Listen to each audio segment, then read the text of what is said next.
समुद्रराजतनयां श्रीरङ्गदामेश्वरीं काशीभूतसमस्तदेववनितां लोकैकदीपाङ्कुरा सूक्ष्ममहारुद्रे महाश्रीमहोदये महालक्ष्मी भवे नित्यं प्रसन्नवरदा शुभा। महानैवेद्यं समर्पयामि। அத்திப்பழம் என்பது சுக்கிரனுக்கும் சுக்கிரனை அதிபதியான மகாலட்சுமி தாயாருக்கும் மிக உகந்த பழங்களாகும். அத்திப்பழத்தால் நாம் நைவேத்தியம் செய்வது நமக்கு சுக்கிரனினரும் மகாலட்சுமி தாயாரினரும் பரிபூர்ணமாக கிடைக்கும். அத்தி மரம் என்பதும் சுக்கிரனுக்கு உகந்த மரமாகும்.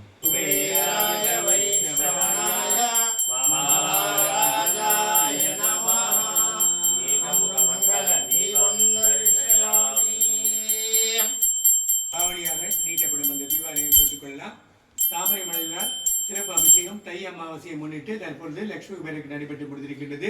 இந்த அபிஷேகம் செய்த செந்தாமரை நாளை தை அமாவாசை சிறப்பு பூஜையில் கலந்து கொள்ள வரும் அனைத்து பக்தர்களுக்கும் பூஜிக்கப்பட்ட அந்த தாமரை பிரசாதம் வழங்கப்பட இருக்கின்றது.